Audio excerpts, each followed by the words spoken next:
They thought I'd stay quiet just because my house sits outside their fancy iron gate just because I'm not one of them. They thought dumping their mountain of grimy winter snow on my land again and again with zero apology was just part of the neighborhood routine.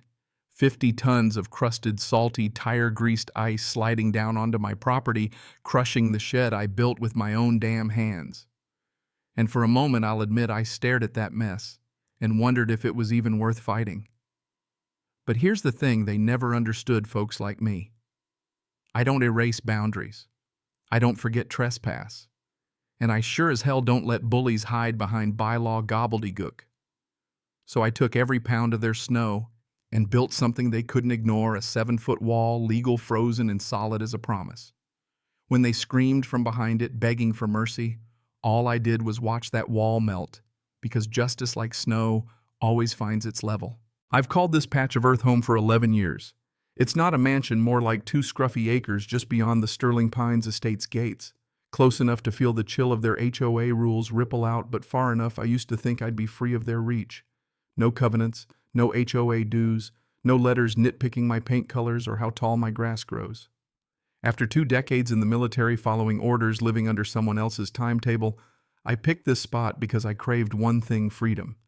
I built the shed myself, welded the battered mailbox into a steel post, and carved out a gravel driveway that sings under winter tires. When I signed the deed, I checked every survey pin twice. This was mine, plain and simple. But the morning after the first real blizzard, I stepped out with my coffee and nearly dropped the mug. Half my property line was buried under a dirty glacier at least 8 feet high.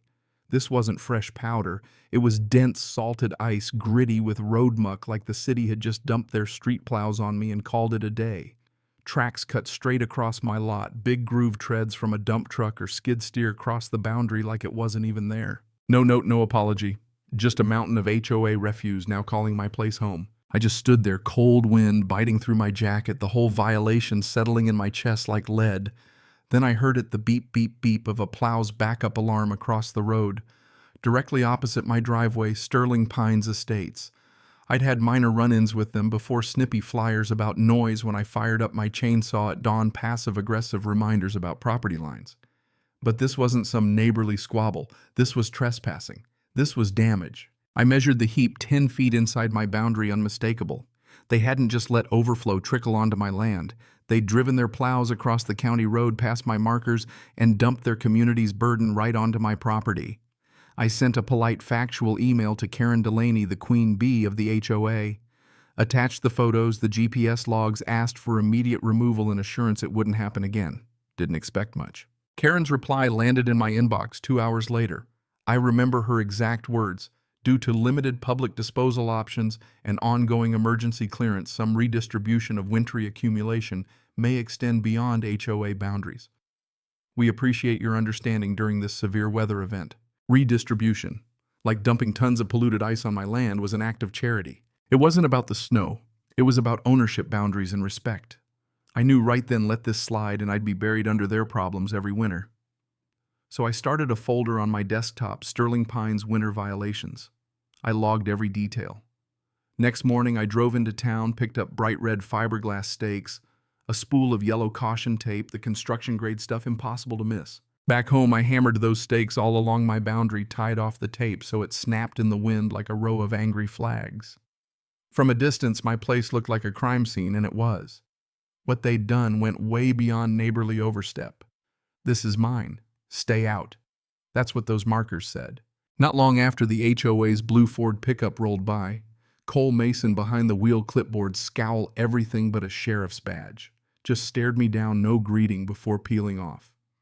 That night, Karen sent another email, all bureaucratic politeness. Since my land isn't under HOA jurisdiction, it's not their problem if emergency operations affect neighboring lots. Translation: deal with it. The next day, they upped the ante. A yellow skid steer rolled out of Sterling Pines, crossed the road, dumped another load of dirty slush right past my tape, right on my land, then backed away like nothing happened, not even trying to hide it now. So I took more photos, logged the tire tracks, even filmed a video with timestamps and GPS. Sent another email. No pleasantries this time, attaching everything quoting the county code on property rights. Karen's reply was quick. The board has voted to suspend any further displacement adjacent to your property for the remainder of the winter season. No apology, of course, and a lot of legal wiggle room. I didn't trust it. So I set up trail cameras with night vision, started a spreadsheet, logged every storm, every truck, every load, quietly reached out to a zoning contact in the city, didn't ask for action, just wanted to know exactly how strong my case could be. For 4 days, things were quiet. Then the next storm hit, heavy wet snow, the kind that rattles windows and turns everything into a frozen moonscape. By dawn, my boundary markers were gone, buried under 5 feet of compacted, salty ice. Tire tracks right over where the red stakes had stood. No accident this time, just erasure. That was it. I set up my old GoPro motion-triggered, aimed at the dumping zone. I organized all the footage, overlaid property lines on satellite images, built a digital case that left nothing to interpretation. Calculated the volume, over 50 tons of salty, road-gridded ice dumped on me in less than 2 weeks. All illegal under county code. But I held off reporting. I wanted to know why. Why go to this effort crossing the road dumping here when they had their own retention areas? The answer came from Ben Holtz, a snow contractor I knew from American Legion events. Karen had pushed through a cost-saving initiative that meant in-house snow removal. No city contracts, no disposal fees. Their basins filled up so unofficially they just dumped the extra on empty land nearby. My land. To them, a solitary vet outside their gates was invisible. They figured I'd grumble but not fight. They miscalculated. I spent a night compiling a dossier, photos, videos, property lines, code citations, printed it out, dropped it in the HOA's mailbox, addressed to Karen. 3 days of silence, then a sheriff's SUV in my driveway. Deputy Jenkins and a rookie, respectful but official. Turns out Karen called the cops on me, claiming I was obstructing emergency routes. I invited them in, poured coffee, laid out my case dates, images, videos, code. Jenkins reviewed everything and said, "This doesn't look like a criminal matter on your end. If anything, you've built a textbook civil case, repeated trespass after written warnings." They left with copies and a promise to log it officially. I watched them stop at the clubhouse where Karen tried to argue her side. Jenkins wasn't buying it. After that, the HOA tried a new tack, sent me a cease and desist, accusing me of interfering with community operations and unauthorized monitoring. Classic intimidation. But all my cameras faced my own land, my own trees. They were just mad I had proof. So I read every page of the HOA bylaws, found the clause requiring annual snow removal contracts to be filed with the city-verified disposal sites, no encroachment on private land. County code made repeat trespass for dumping a clear civil violation. I called Dana, an old zoning colleague. She said, "With your documentation, you could file tomorrow." I wasn't ready, not yet, but the threat was real. The next storm, though, the HOA paused their blade at my line, reversed, and retreated. Progress.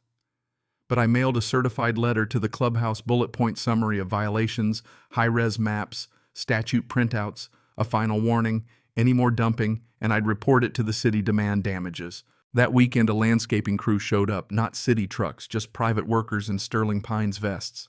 They chipped away at the heaps on my land, just enough to show the red stakes again. Not restoration, just damage control. But the message landed. Then the real storm hit, the nor'easter that buried their subdivision, not mine. 30 inches overnight, followed by a freeze that turned everything into solid glass. That morning I found my shed collapsed, weeks of their illegal dumping, then nature's final blow. My wife's old gardening gear pots she'd painted, crushed and buried. That was it, the breaking point. I documented every angle, drafted a formal report to the city with repair estimates attached. But before sending it, I had one last move. I fired up my compact loader, scooped all their contaminated snow, and piled it along my boundary right up to the inch, never crossing over. By sunset, I'd built a 7-foot barricade, solid, legal, and absolutely in their way. Morning brought chaos. Residents clustered at the wall, SUVs spinning, Karen in her red blazer shouting about criminal obstruction. Someone in the crowd muttered, "Kind of like the way our plows crushed his shed." The wall held for 3 days. Deliveries missed, residents hiking through drifts. HOA chats buzzing. Can we sue? Did the city authorize this? One guy called it legendary. I posted a laminated sign, private property. Structure composed entirely of unauthorized displaced refuse. Trespassers will be documented and reported. The city finally came to inspect. Tyson from Public Works checked my survey maps, photos, and said, "You've stayed within your rights." Impressively so. But he warned me they'd escalate. He was right. Karen's next email dropped the pretense thinly veiled begging for neighborly cooperation. I reinforced the wall instead. Finally, Karen lost it. She marched to the wall screaming accusations about safety and emergency access. I answered calmly. Design flaw. Maybe the HOA should have planned better. She threatened to sue. I welcomed it. Discovery will be fascinating. Phones came out, residents recorded her meltdown. The tide turned. City inspectors arrived, confirmed my wall was legal, their dumping wasn't. Then a knock, Jenkins again, welfare check, courtesy of Karen. I let him in, showed the footage, the ordinances. He left with a smile. This wall is the first one that actually made sense. That afternoon, a plain paper note appeared. We didn't know about the dumping. Sorry. That wasn't right. No name, but genuine. The wall gained its own folklore. Teenagers posed for selfies. Someone built a snow Karen with a red scarf and clipboard. I added one last layer, not out of anger, but principle.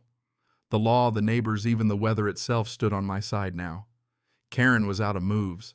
The city fined the HOA $12,000 for improper waste displacement. Karen called an emergency meeting, got grilled on contracts, couldn't produce them, and by midnight she was suspended as president. Cole Mason came by, hat in hand. We're changing policies. No more off-site anything. I told him I'd let nature melt the wall. He invited me to the spring cookout, and for once I laughed, I'll bring the snow cones. By March, the thaw began. Each sunrise shrank the wall, but its legacy stuck around. The HOA posted new protocols, no more off-site displacement, boundary respect training for all contractors. Karen vanished. Rumor had her in Florida lawsuit. Whispers faded away. Her authority melted faster than the ice. A week later, her husband showed up with a note. I was wrong. I didn't listen. You showed me what a real boundary looks like. I'm sorry, Karen. He offered cash for shed repairs. I didn't take it. I rebuilt it myself. Spring settled in. My land recovered, the grass pushed through wildflowers blooming where the glacier once loomed. The new HOA president, Laura, sent a handwritten invite to the spring cookout. You're part of this broader neighborhood and we'd be honored if you joined us. I went. Not for forgiveness, not for applause, just to see the change. The food was good, the mood easy. No one mentioned the wall, but everyone knew. Laura said, if we ever forget again, I hope someone holds us accountable the same way. These days, I spend evenings on the shed porch, coffee cooling beside me, the bronze plaque above the door, glinting in the light. Private land, respected boundaries. Winter 2025. Sometimes neighbors wave. Sometimes Mike drops by with a cold drink talking about how the board runs meetings, now transparent, boring, just the way it should be. I learned something from that brutal winter. Ownership isn't a deed or a fence or even a 7-foot wall. It's standing firm, documenting, refusing to be erased. The real message. Sometimes one stubborn person with patience and proof can force an entire system to face itself and win. The scars faded, the boundaries stayed. Justice was done not by yelling, but by showing the line and making it real again. So now here's what I wonder. Do you think I went too far or not far enough? Where's the line between standing your ground and starting a war? Ever had to fight for your own patch of earth against people who thought the rules didn't apply to them? Drop your thoughts below. I want to hear your stories. Let's talk about what justice really means and who gets to decide when enough is enough.